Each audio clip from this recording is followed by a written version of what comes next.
Labas rytas, džiugu matyti. Mes einame toliau Romiečiams laišką, 7 skyrių. Šiandieną kalbėsimės, tema yra kova su nuodėme.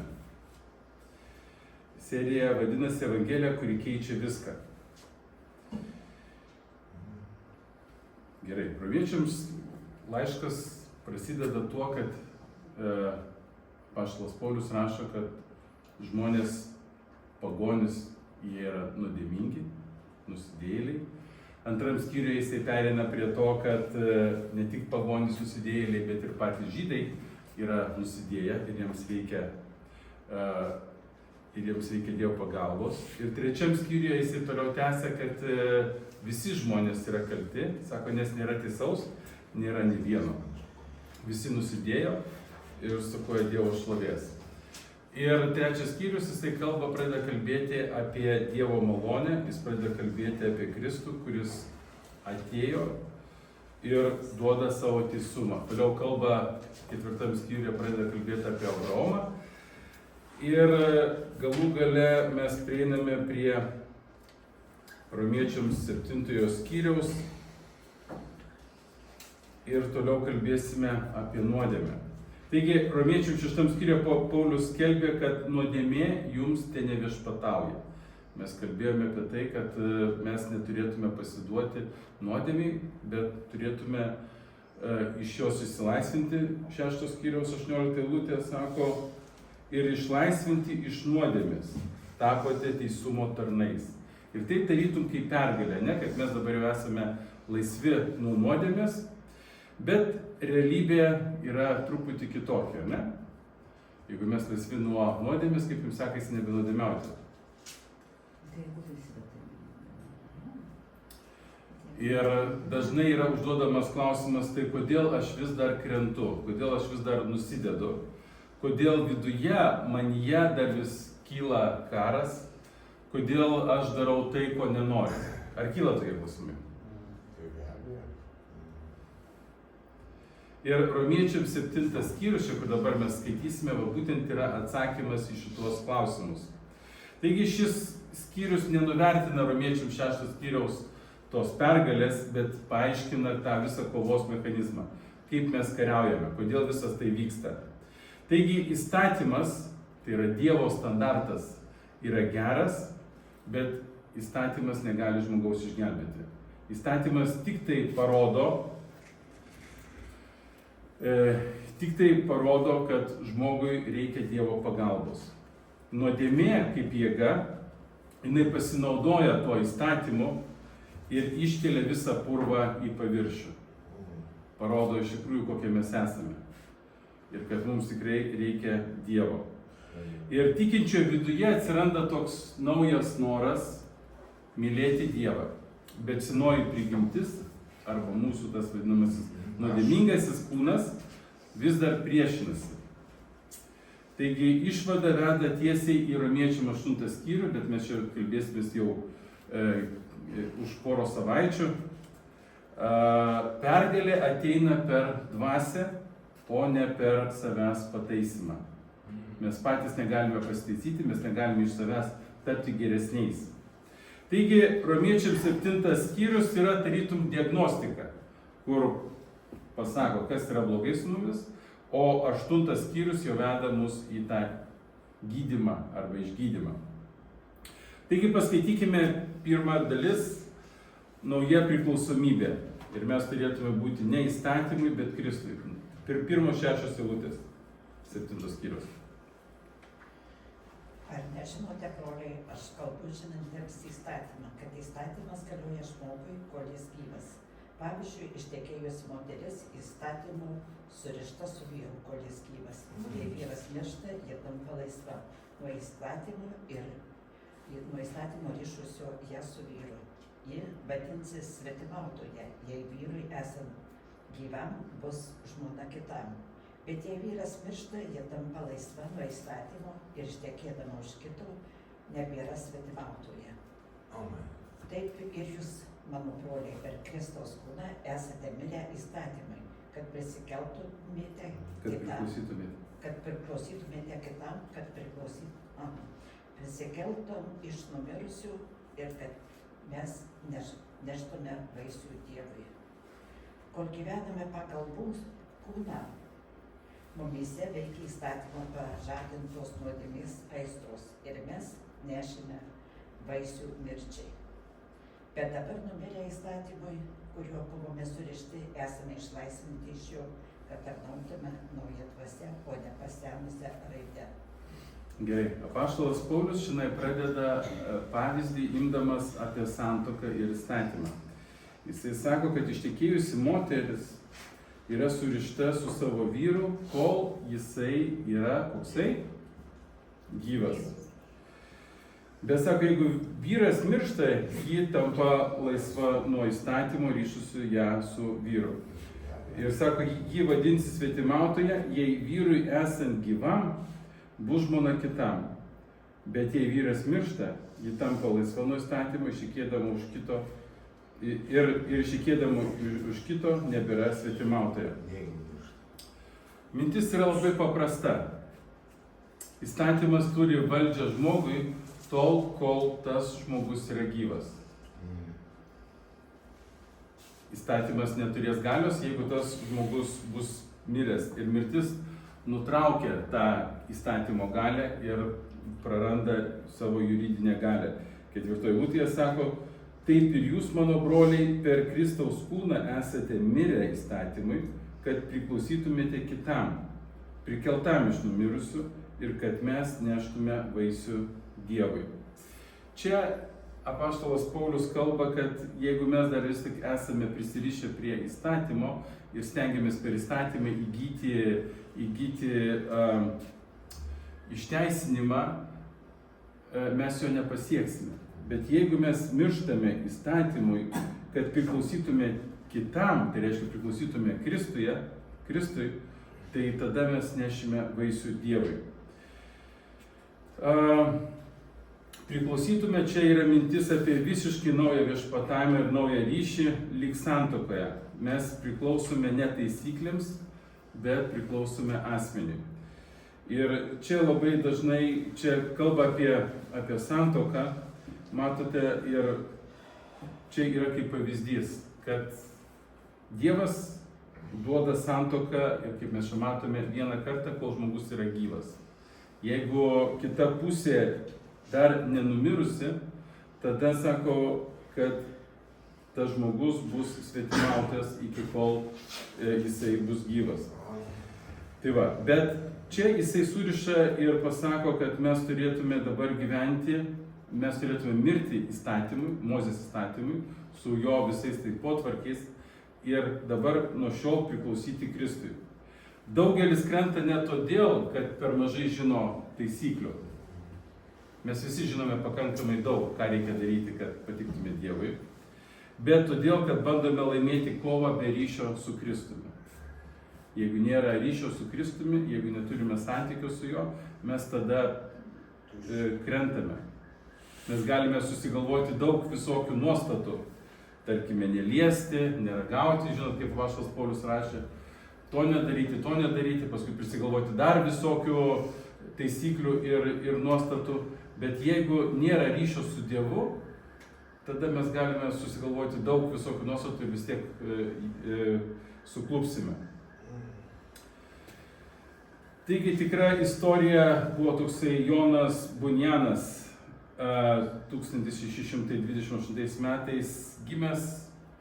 Jisai parašė tokią knygą Piligrimo kelionės, gal teko skaityti. Savo knygoje jisai aprašo laikotarpį, kai jį kankino kaltė, baimė ir dvasinis nerimas. Ir jis mėgino pasitaisyti, tapti geresniu, užsitarnauti ramybę.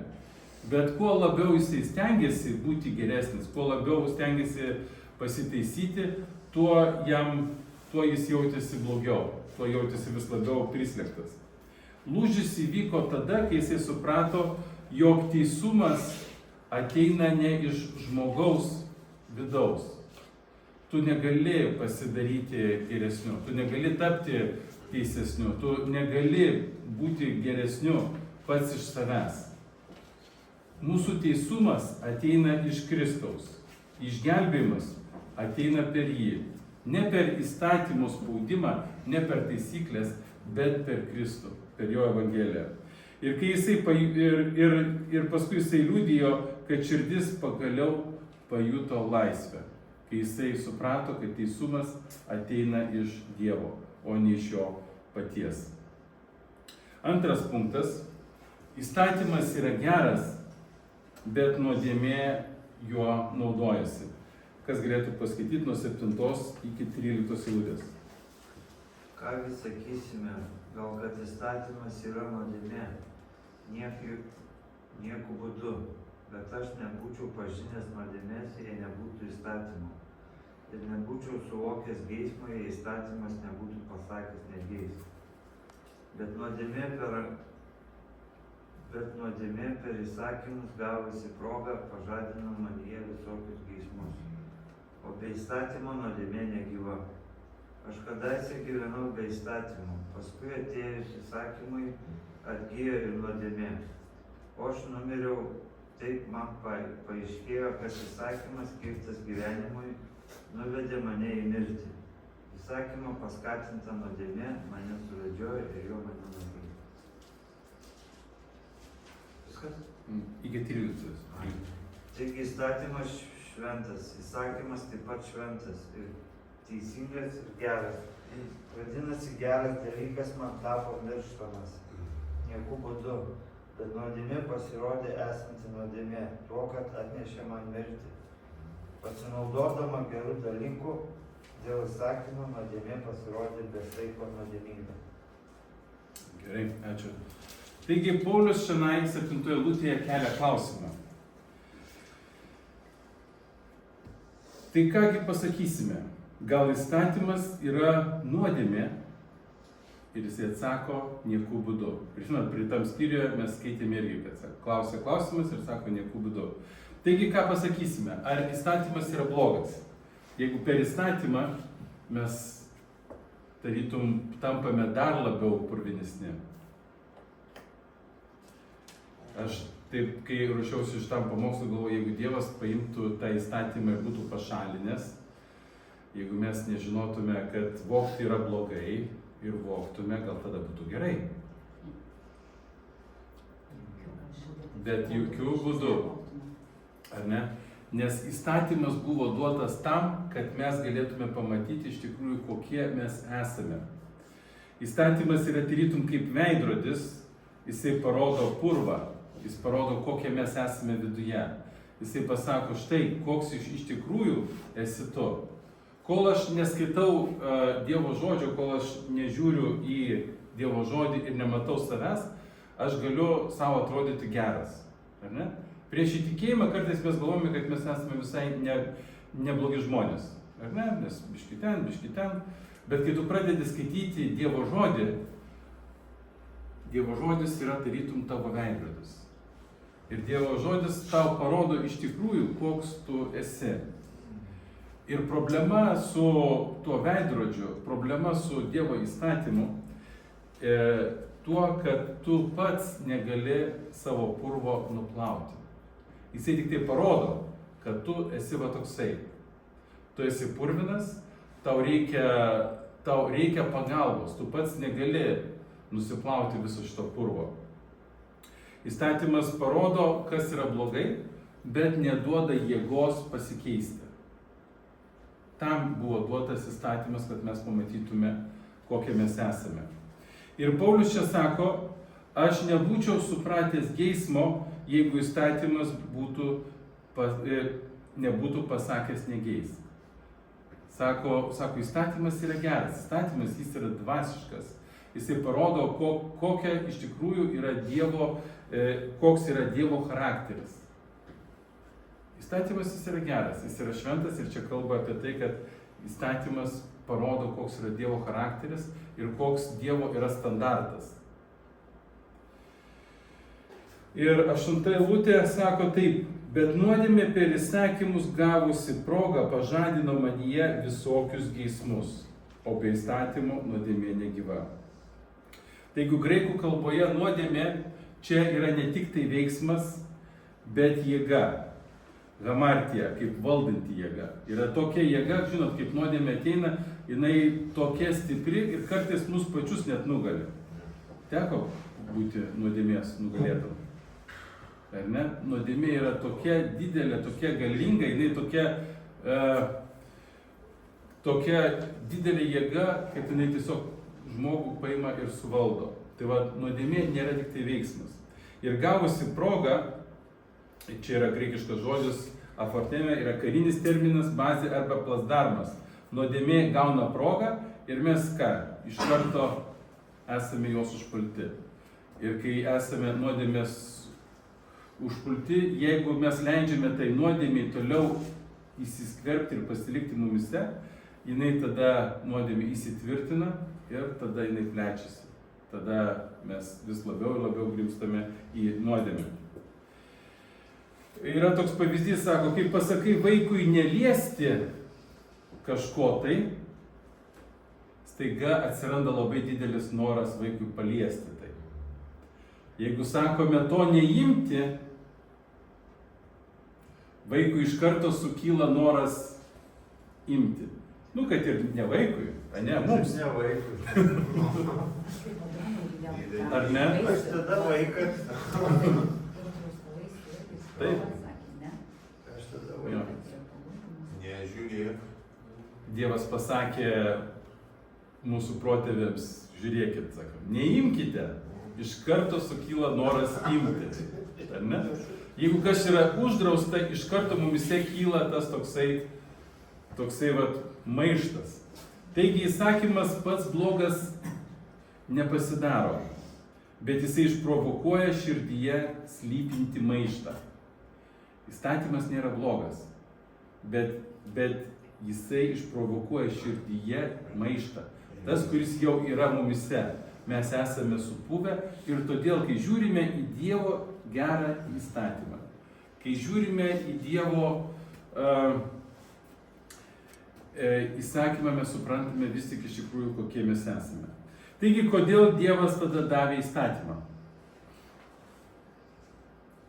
Kad nuodėmė pasirodytų kaip nuodėmė ir kad žmogus nustotų apgaudinėti pats save. Įstatymas tarytum nuplėšia mūsų kaukes ir parodo, kokie mes esame. Ir įstatymas, jisai mus veda link Kristaus. Kai tu supranti, kad tau reikia pagalbos, kai tu supranti, kad tu esi bejėgis vienas iš savęs pakeisti kažką, tu supranti, kad tau reikia pagalbos. Ir įstatymas būtent yra kaip tas vaiko tas ugdytojas, kuris veda mus link Kristaus. Tam buvo duotas įstatymas, kad parodyti mūsų nuodėmingumą, parodyti Dievo charakterį, parodyti, kad mes patys negalime nieko pakeisti ir įstatymas mus veda link Kristaus. Viena istorija, Martinas Liuteris, kuris gyveno apie 1500 metus, prieš reformaciją buvo vienuolis ir garsėjo itin griežta disciplina. Jisai stengiasi visomis savo jėgomis patikti Dievui. Stengiasi tapti geras, stengiasi tapti šventas ir jisai visomis savo jėgomis stengiasi laikytis labai griežtos disciplinos. Jis valandas išpažindavo savo nuodėmes, bijodamas, kad Dievas jo nepriims. Jis rašė apie savo vidinės kovas ir baimės. Kuo labiau stengiasi užsitarnauti Dievo malonę, tuo labiau jautė Dievo teismo grėsmę. Vėliau Liuteris suprato Evangelijos tiesą. Teisumas nėra atlygis už pastangas. Teisumo neįmanoma užsitarnauti. Jis duodamas per tikėjimą Kristumi. Kai mes įsisaviname tai, kad teisumas yra duodamas tiesiog už dyką, tada mes suprantame malonės prasmę. kai mes stengiamės užsidirbti Dievo teisumą, tada mes pakliūname į žabangas ir į nerimą, į neviltį ir bandome ieškoti išeities, bet išeities nėra. Teisumas duodamas per Kristus, per tikėjimą Kristumi. Ir tik tai tada Liuteris atrado ramybę. Taigi, Romiečiams 7 skyrius, 7-13 eilutė parodo tą patį kelią. Įstatymas nesuteikia mums gyvenimo. Jisai tik tai atskleidžia problemą, kad žmogus bėgtų pas Kristų. Trečioji dalis - didžioji vidinė kova. Noriu, bet negaliu. Kas galėtų paskaityti nuo 14 iki 25 eilutės. Nes mes žinome, kad įstatymas yra dvasiškas, o aš esu kūniškas, parduotas nuodėmei. Aš net neišmanau, ką daras, nes darau ne tai, ką noriu, bet tai, ko nekenčiu. O jei darau tai, ko nenoriu, tada sutinku, kad įstatymas geras. Tada jau nebe aš tai darau, bet manyje gyvenanti nuodėmė. Aš juk žinau, kad manyje, tai yra mano kūne, nėra jokio gėrio. Gero trokšti sugebu, o padaryti ne. Aš nedarau gėrio, kurio trokštų, darau blogį, kurio nenoriu. O jeigu darau, ko nenoriu, tada nebe aš tai darau, bet manyje gyvenanti nuodėmė. Taigi aš randu tokį įstatymą. Kai trokštų padaryti gerą, prie manęs prilimpa bloga. Juk kaip vidinis žmogus aš gėriuosi Dievo įstatymu, bet savo nariuose matau kitą įstatymą, kovojantį su mano proto įstatymu ir paverčiantį mane belaisviu nuodėmės įstatymu, kuris yra mano nariuose. Vargšas aš žmogus, kas išlaisvins mane iš šito mirties kūno.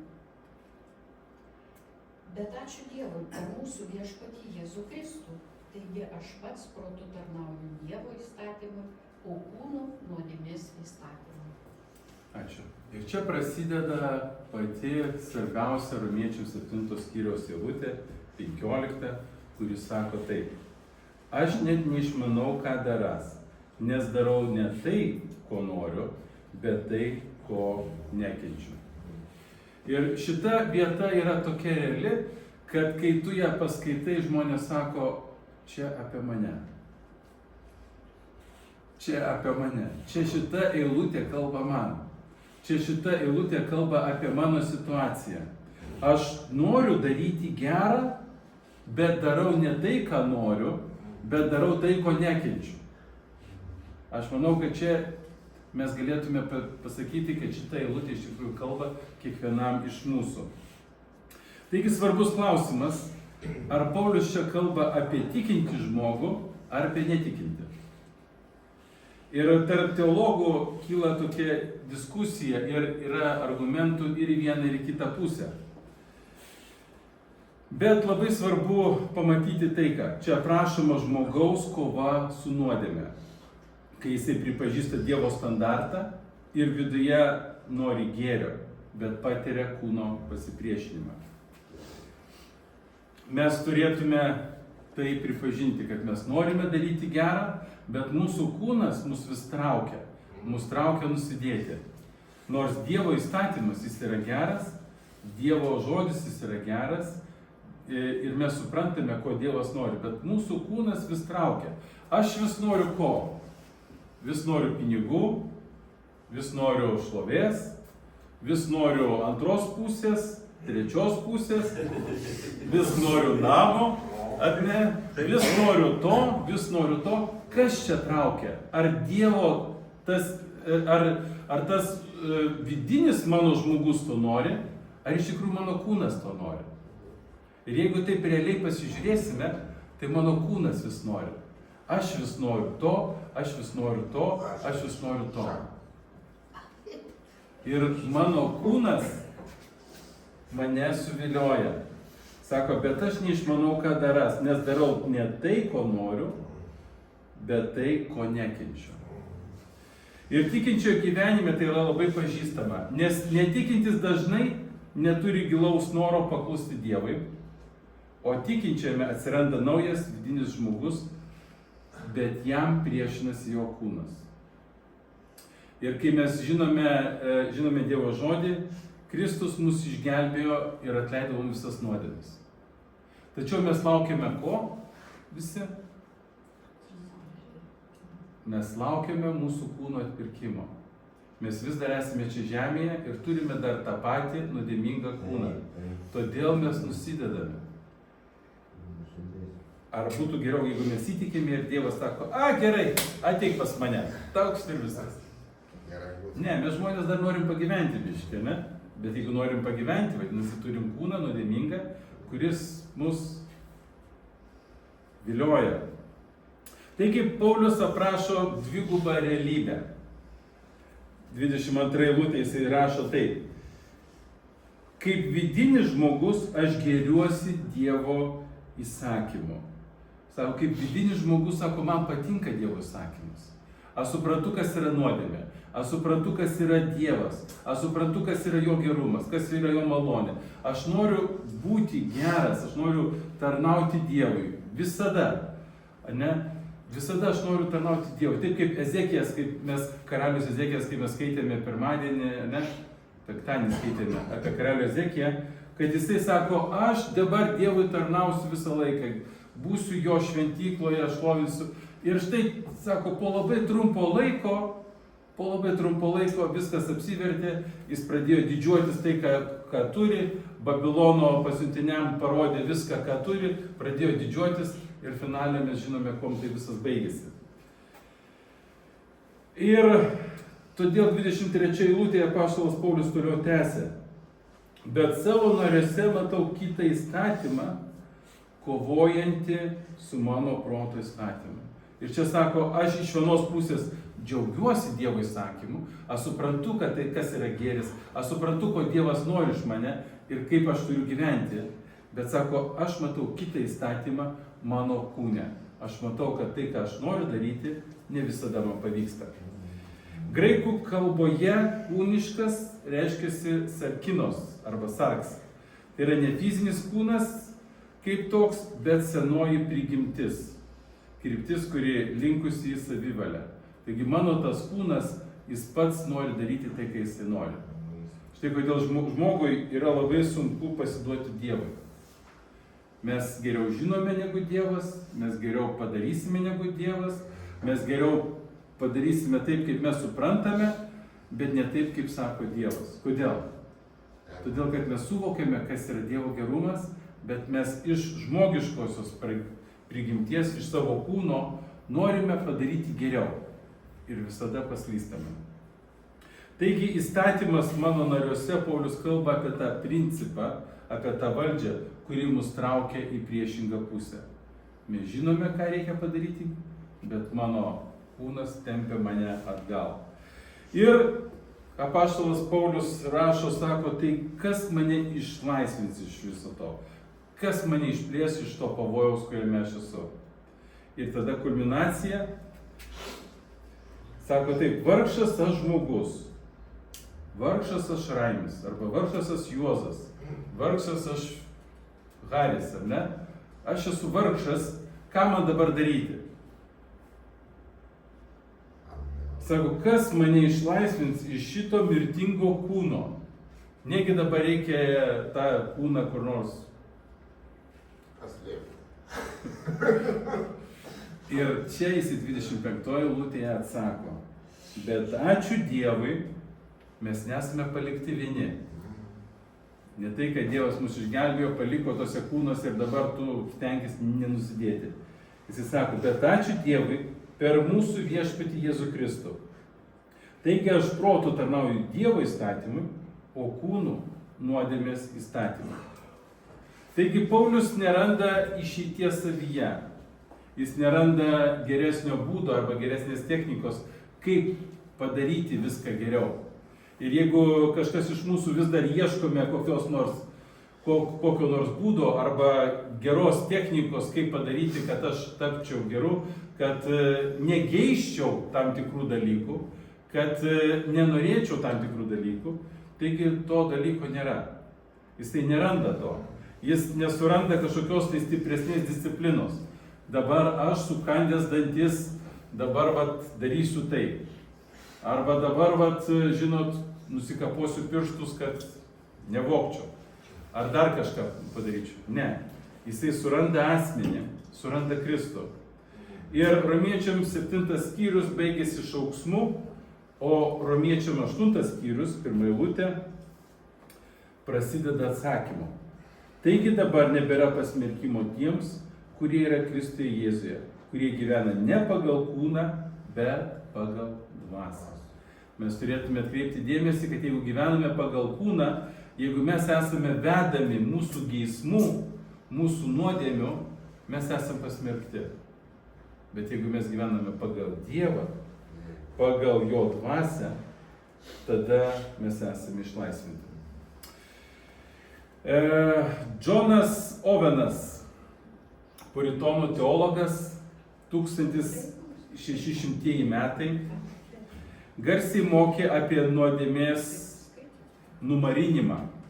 Toks žodis yra mortifikacija, nežinau, teko ką nors girdėti. Yra apie nuodėmės numarinimą. Ir jo žodžiai labai dažnai cituojami. Ir angliškai sako, be killing sin or sin will be killing you. Išvertus lietuviškai, žudyk nuodėmę arba nuodėmė žudys tave. Teko girdėti tokius žodžius. Žudyk nuodėmę arba nuodėmė žudys tave. Ovenas nekalbėjo kaip žmogus, kuris nuodėmę laiko menka problema.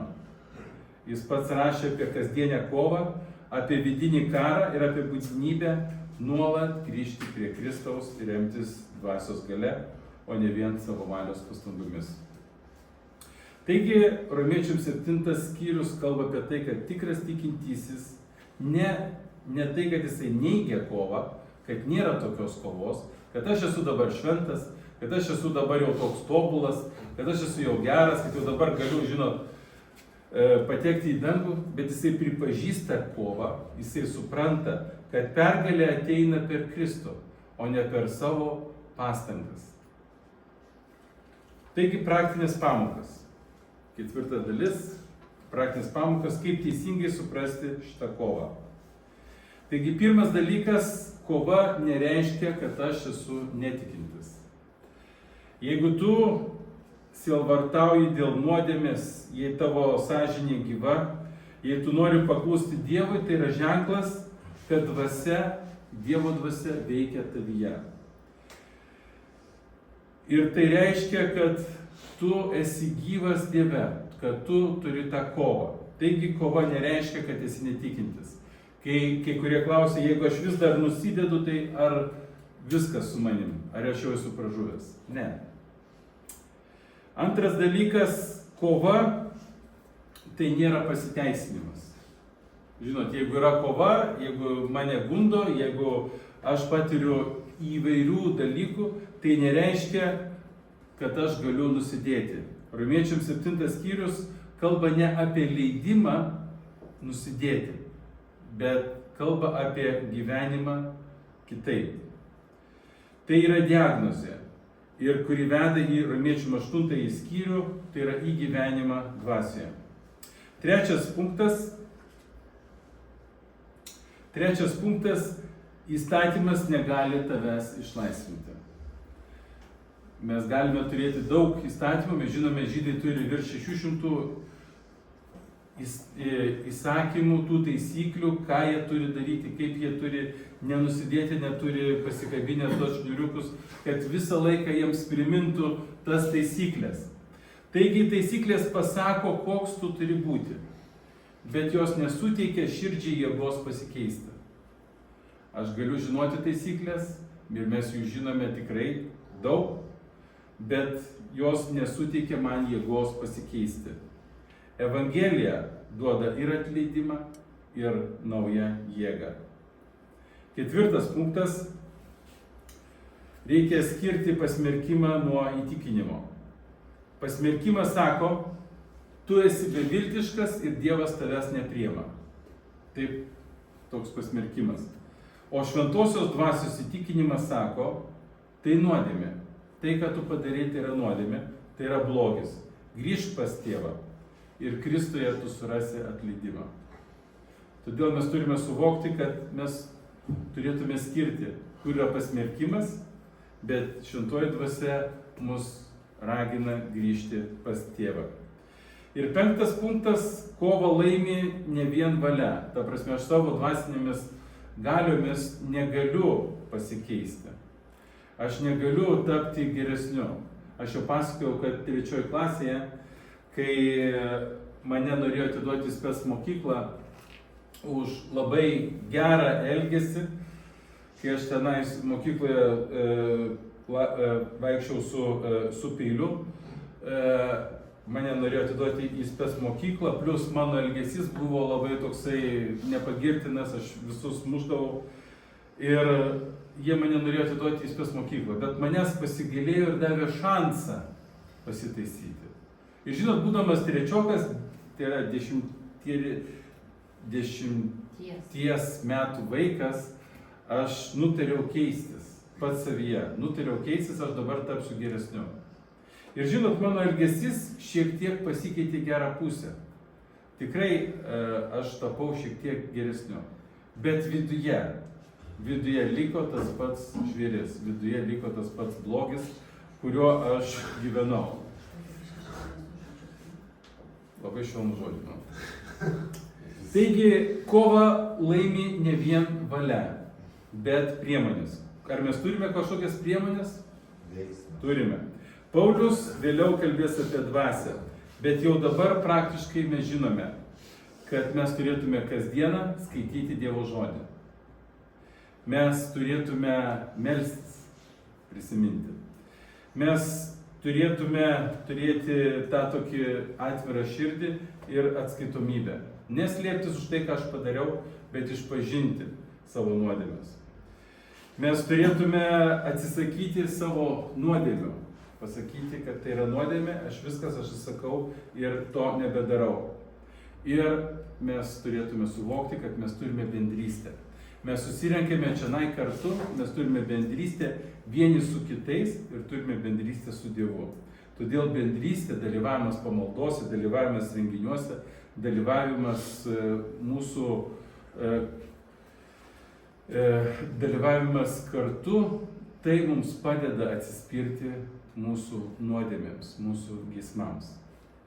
Taigi, pabaigos kvietimas, Romiečiams 7 skyrius, pabaigoje Paulius tarytum šaukia, kasgi mane išvaduos iš tų dalykų. Ir atsako, dėkui Dievui per Jėzų Kristų.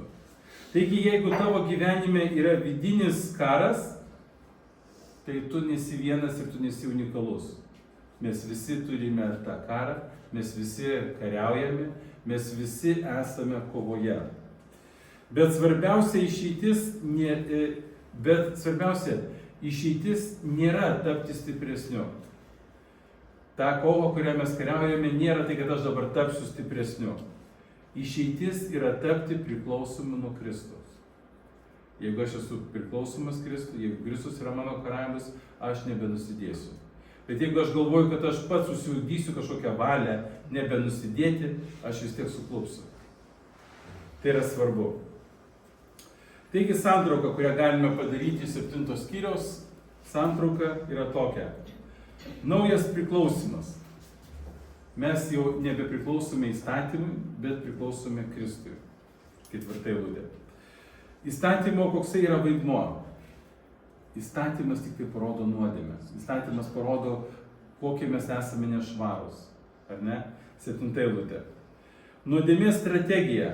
Nuodėmė naudojasi įsakymu kaip plasdarmu. Jisai tiesiog nuodėmė įeina ir jeigu mes leidžiame jai viešpatauti, jinai pradeda daugintis. Toliau mes turime vidinę kovą. Mes visi esame kare. Mes visi esame kareiviai. Mes visi turime tam tikrus ginklus, apie kuriuos kalbame. Taigi aš noriu gėrio, bet randu kitą įstatymą. Manyje viduje gyvena nuodėmė. Ir mano nuodėmingas kūnas mane traukia nuo Dievo. Ir kokia yra išeitis 25 eilutė? Išeitis yra išlaisvinimas per Kristų. Sako, bet ačiū Dievui per mūsų viešpatį Jėzų Kristų. Taigi išeitis yra Kristuje. Jeigu tu dar bandai pats savo jėgomis tapti geresniu, tai neįmanoma. Bet jeigu atiduodi savo kūną Kristui, tai yra įmanoma gyventi pagal Dievą. Taigi, noriu palinkėti mums ištvermės, kovoti savo kovose ir nugalėti nuodėmę ir tapti Kristaus tarnais ir atiduoti jam savo kūnus, savo narius kaip teisumo ginklus. Būkite palaiminti.